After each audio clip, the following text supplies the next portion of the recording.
Shabbat Shalom, everyone. Moadim l'simcha.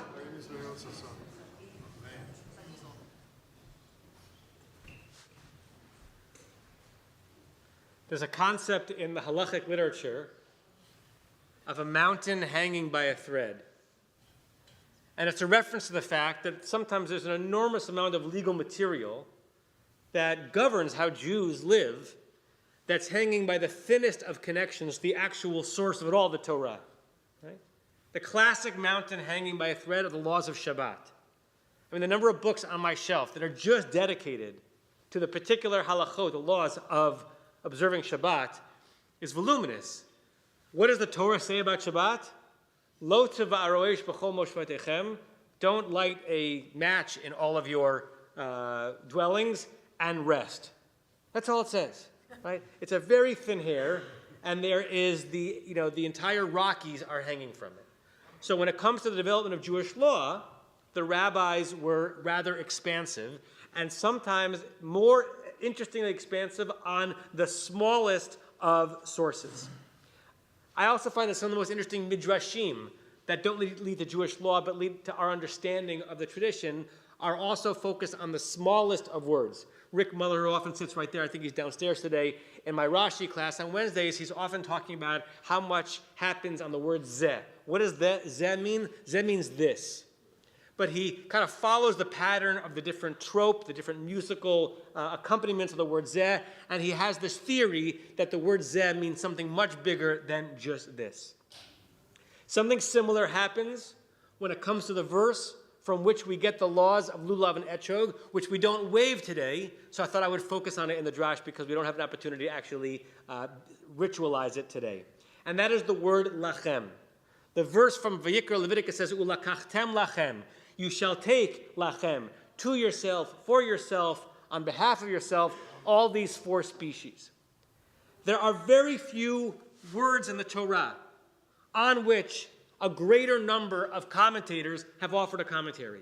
When you open up Sefaria on this verse, right, you usually click on a verse, and sometimes in any given verse there might be 15 comments, or 20 comments, or 30 comments, and not every commentator throughout the ages comments on every word. On the word lachem, there are no fewer than 146 comments on what the word lachem, to you, for you, means. Right? And that's not even comprehensive. That's just the ones that happen to be uploaded onto the Sefaria website. It reminds me of the many, many commentators on the word lech lecha, which we're going to hear in a few weeks, when God says to Avram, lech lecha, not just go, but go to yourself, go for yourself. What does the second half of the phrase mean? So what does it mean that when God commanded us to take the four species that we're not taking today, God didn't just say take, but take lachem, for you? I want to offer three paradigms amongst the hundreds. One of them is purely halachic, Jewish legal, and I actually mentioned it on the first day of Sukkot. One of the midrashim that says the meaning of ulakachtem lachem, you have to take hold of a set of four species that you own, belonging to you. Ulakachtem lachem. Take for yourselves the ones that actually are connected to you. It reminds me of the law that happens at every Jewish wedding, whether or not you're aware of it, you ought to be, and that is that the ring that the groom puts on the bride's finger, in the moment that he puts it on his finger, he has to own it. He's giving him something that he owns, a ring, because she's giving something that she owns, fidelity, troth, her commitment, and vice versa. So I tell every bride and groom, no matter what your individual financial arrangements are, when you are giving the ring to your bride under the chuppah, you have to own it on some meaningful legal level. Same thing with the lulav and etrog. You have to own the set that you are saying the blessings with, which means you have this moment in shul, which we had the last 2 days and we'll have tomorrow. Not everyone who comes to shul has bought a set. That's fine. You're not allowed to lend your lulav and etrog to someone because then it wouldn't be lachem. It wouldn't be fulfilling lachem. You have to go to someone who doesn't have it and say, here, I give you my lulav and etrog as a gift. As a gift. If the person finishes benching lulav and etrog and wants to give it back to you, they can. If they don't want to, they don't have to, according to Jewish law, because they had to own it the moment that they were waving it. Why is it so significant to own the lulav and etrog when you wave it? According to Rabbi J. Kelman, who's currently a rabbi in Toronto, The primary purpose of the lulav is to express our thanks for the harvest, for the fact that we had food to eat. It's a tangible way to express hakarat hatov, thanksgiving for our many blessings. And the giving of thanks must be done personally, in this case with our own lulav and etrog. You can't give thanks with something that doesn't belong to you. You have to give thanks from something that is yours. That's paradigm one. Paradigm two, not legal, but what I would say extra legal. There are many phrases in Jewish practice that refer to things that are beyond what you minimally must do, but what you're encouraged to do. We have the notion of lifnim mishurat hadin, beyond the letter of the law. When you are obligated to something financially or conceptually, Jewish culture praises if you go beyond the minimum that you required. There's also a concept of hidur mitzvah, which is understood to be the beautification of a mitzvah. Not just doing it on the lowest level, but doing it on the highest level. Do you have to set your Shabbat table pleasantly with flowers? No. You fulfill the laws of Shabbat just simply by saying the brachot. But to walk into a Shabbat dining room that looks beautiful, that is hidur mitzvah. Some of you may have grown up with the stories I did of Yosef Mokir Shabbos. It's a story from the Talmud that was expanded into a grander story about the guy who had nothing, but no matter what he did, he sold everything he had to make sure that he had a beautiful fish to put on his table on Shabbat after Shabbat evening, because that was hidur mitzvah. In other words, ulakachtem lachem, you should be taking a lulav and an etrog that you're going to like, that's going to be aesthetically pleasing to you, that you're going to enjoy, because it's hidur mitzvah. You fulfill the mitzvah by waving it. It's hidur mitzvah if you're enjoying it while you're waving it. When I was a kid, we had a shul trip every year, and the years we didn't, I would go with my family to the Lower East Side of Manhattan and walk down the streets and picking out our lulav and etrog. I didn't have a clue about Jewish law when I was 9 years old. I could not have told you what halachic criteria I should be looking for. But I kind of instinctually knew I was picking out an etrog that I was going to like. Why would I like it? Who knows? Right? It's hard to discuss aesthetics, but I knew it was significant that I would see one that spoke to me and I would choose it, and that would be the one that I would wave throughout Sukkot.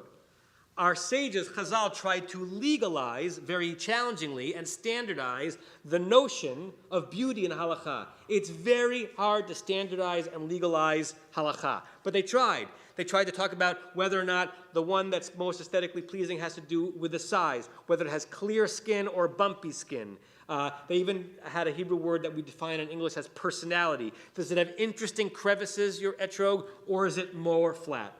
The problem is that we have this phrase in almost every culture. In Hebrew, it's betam v'reach ein lehidvakeach.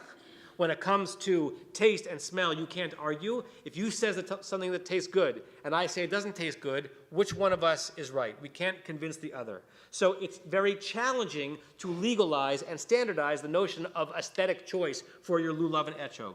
Rabbi Yisachar Katz wrote the following: Hasidim, for the most part, prefer size, bigger ones, and personality, right, how bumpy it is in the crevices, and they care less about cleanliness, whether or not there's any like brown schmutz on your etrog.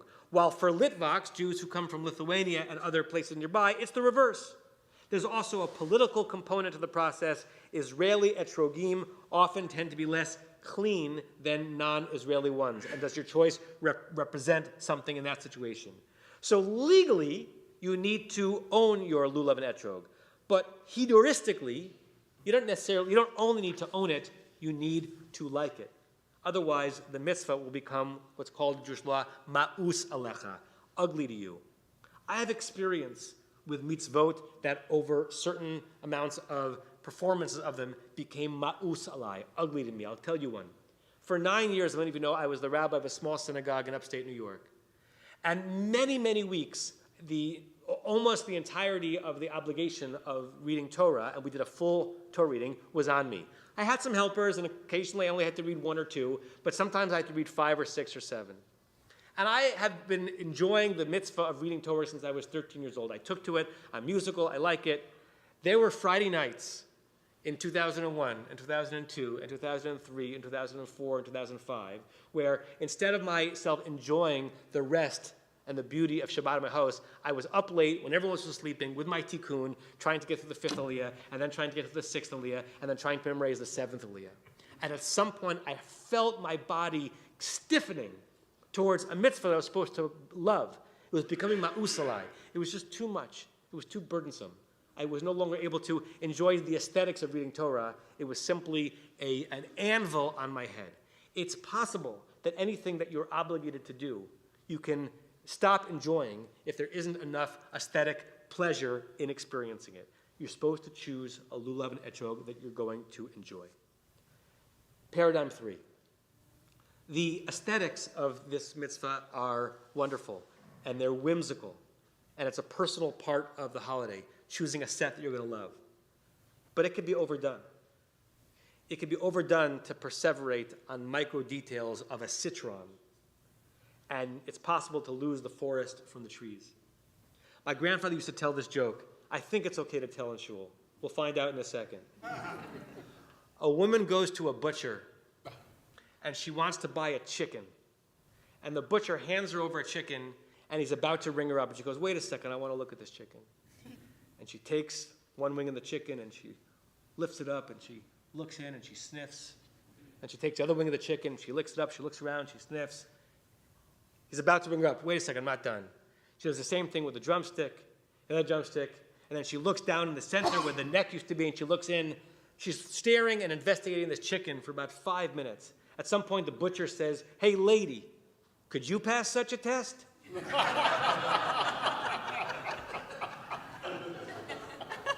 Can I tell that in shul? You just did. I just did. It's possible to hyper-focus on details that you think matter to you and lose the forest for the trees. I'll tell you a little story that reminds me of that. A rabbi was given a beautiful etrog for Sukkot. He didn't like it. B'tam varech ein livakech. It wasn't his style. He sent it back. But he sent it back very close to the holiday. And so there weren't that many left. So he was searching through the leftovers, the ones that were the last ones to be sold, the ones that you could purchase on the cheap, the rejects. And none of the ones that he found had the splendor of the one that he was gifted but sent back. And as he's looking through the lulav and etrog, there's a look of scorn on his face. A simple man is watching this whole thing, and he notices a look of scorn as this rabbi is picking out an object of mitzvah. And he asked the rabbi, what's going on? The rabbi told him the story.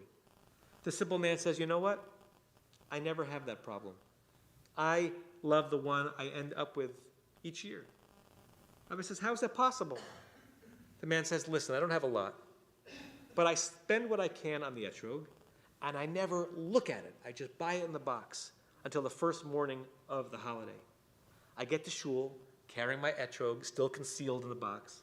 I put it next to me, and all morning I think about the fact that I, even a simple person, will have the zechut. I'm going to have the merit to join in the procession and with everyone else in the room. I think about the generations of Jews that have kept this tradition alive, my parents, my grandparents of blessed memory. I think about the Torah's commandment, ulakachtem lachem, take it for yourself. And I understand it to mean that I am to take it in such a way that it truly feels as if it is a gift for me. For God, yes, but also for me. What a blessing. And every year, I'm so overcome with emotion that by the time I open the box and see the etrog for the first time, I'm crying through my tears. And every etrog I have ever chosen looks perfect.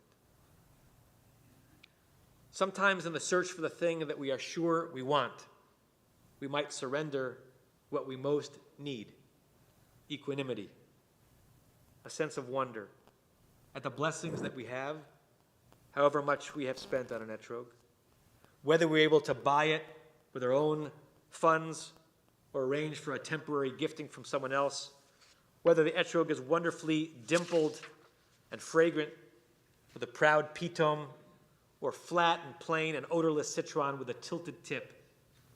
How wonderful it is that we get to hold it and be alive right now, to be able to perform this ritual in this room, not today, with these people, at this moment in history, in this country, without fear of missiles raining on our head, surrounded by people on the sacred journey with a powerfully shared sense of purpose.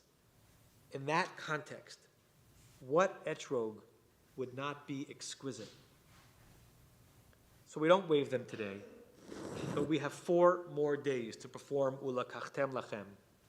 So I encourage you, take your 4 species, or find them if you don't own them, and see if you can own them for a minute. And do the ritual. Make sure that you not only own it, but you enjoy it when you're doing it. Find the aesthetic in the ritual. Find the beauty all around you, including in the idea that you are even alive and able to perform the ritual in the first place. Chag Sameach. And Shabbat.